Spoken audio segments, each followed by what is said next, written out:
We're going to look at inequalities.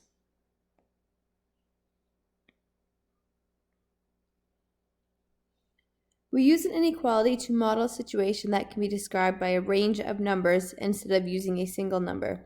So we're no longer using the equal sign because we're going to have other possible solutions besides just one. So maybe you have seen these symbols before,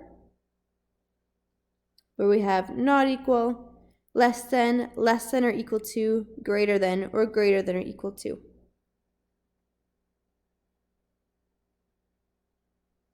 So here, what does the sign tell you? We see 20-minute parking above, and then it says 8:30 a.m. to 5:30 p.m. Do we have to park for 20 minutes? Can I park for over 20 minutes? No. So how can I represent that sign as a linear inequality? Well, we're going to choose a variable. I'm going to choose P for parking. And parking has to be less than 20 minutes. And could I park for exactly 20 minutes? Yeah. So then I have parking is less than or equal to 20 minutes. And I know some teachers don't like using the alligator mouths or some kind of other analogy, but whatever helps you learn or remember which way the sign goes, use it. So some analogies that I've heard or used before in the past is that the linear inequality is like an arrow. And if you're going to get into a fight, you want to make sure that you're fighting somebody that's smaller than you. So if you're going to get into a fight, pick on the little guy. So point to the little guy. So we can picture this as being an arrow, and it's pointing to the smaller one, parking. So parking has to be less than or equal to 20. Another analogy I've heard is it's like a mouth, and it's eating the bigger number. So right now, if we were to picture this like a mouth, or like a little Pac-Man, it's eating the bigger meal.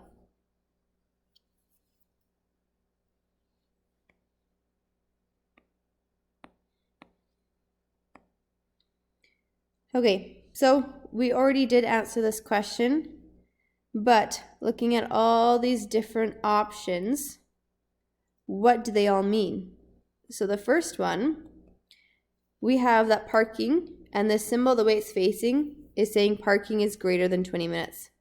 Next one, it says parking is less than or equal to 20. The third one, parking is less than 20. And the fourth one, parking is greater or equal to 20. And we already discussed that. We want number 2.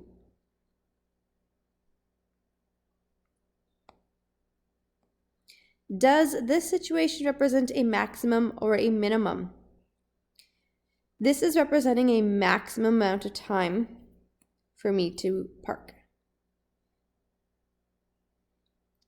So we're going to fill in the blanks with the appropriate inequality symbol. The temperature has been below -7 degrees Celsius this past week. So our temperature is below -7. So temperature is less than -7. You must be at least 16 years old to get your driver's license. So your age, we have to be older or equal to 16. So the way that my sign is showing, I'm greater or equal. The maximum speed in a school zone is 40 kilometers. So I can go 40 kilometers or less. So my speed is less than or equal to. And the golf pass is good for 10 rounds of golf. So my rounds has to be less than or equal to 10. I can't go over. Are the following inequalities true or false? So the way this reads, 4 is less than 7. So the way that that sign is facing, it's pointing to the smaller guy, or if you like the analogy of the mouth, it's eating the bigger number. So it's eating 7. So is 4 less than 7? Yes. Next one is -4 less than -7? No. I know those negatives get a bit tricky, but -7 is smaller. You rather owe somebody $4 than owe them 7.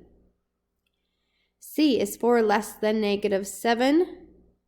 False. Is C less than 7? Once again, false, so it's equal. Is 7 less than or equal to 7? Yes. So it's that line underneath that makes it all the difference. Is 0 greater or equal to -4? True. Is 4.01 less than 4.1? True. Not by much, but it is. And then we have some fractions. Is 1/4 less than 1/7? And if you have troubles thinking of fractions, I always go back to food and think of pizza. Do I want to eat quarter of the pizza, or do I want 1/7? So if I was to cut into 7 pieces, do I just want one of them? Or do I want to cut that pizza into quarters and eat one of them? So if you like food like I do, you'd realize that a quarter, 1/4, is larger. So this is false.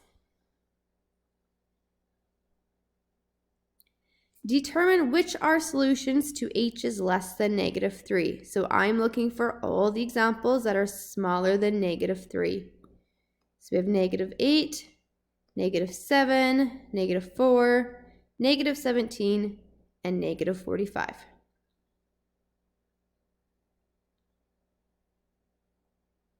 A linear equation is true for only one value of that variable. So for example, x equals 6. So x can only be 6. A linear inequality may be true for many values of the variable. So example, x is less than 6. So you could have many examples for x. X could be 0, -3, it could be 5. The possibilities are endless. The solution of an inequality is any value of the variable that makes the inequality true. There are usually too many numbers to list, so we may show them on a number line. We can illustrate the solutions of an inequality by graphing them on a number line. So here we have a is greater than 1. On my number line, I'm going to find 1, and it's going to be an open dot. The reason why it's an open dot is because in that question, a is greater than 1, 1 is not included. 1 is not a part of my answer. So I'm going to use an open dot to show that I am every number above 1. So then, on my graph, I'm going to shade and draw a thick line showing that all my values are greater than 1. And there's my answer. For b is less than or equal to -3, I'm going to find -3 on my number line, and this I'm going to use a closed dot for because -3 is included into my answers. We're less than -3, so I'm going to color in all the numbers that are to the left and smaller. And there's my answer. So we're going to do the same for all 4 examples here. You have to create your own number line. So I'm going to put my -3 in the middle. I'm going to show a couple numbers that are larger and then a couple numbers that are smaller. X is greater than -3, so I'm going to use the open dot, and I'm shading to the right for all the numbers that are bigger. X is less than -6, so I got -6. I'm going to write some of the numbers that are smaller, or sorry, that are larger, and some of the numbers that are smaller. Good. Open dot, because -6 is not included, and x is smaller, so I'm going to draw a thick line for all the answers that are smaller than -6. X is less than or equal to 3. Same thing. I'm going to write a couple numbers that are bigger and smaller. Close dot for 3. And x is smaller or equal to 3. So I'm coloring into the left. For D, we have 0. A couple numbers that are bigger than 0. A couple of numbers that are less than 0. And x is greater or equal to 0. So colored in dot. And I'm going to shade all the numbers that are greater than 0.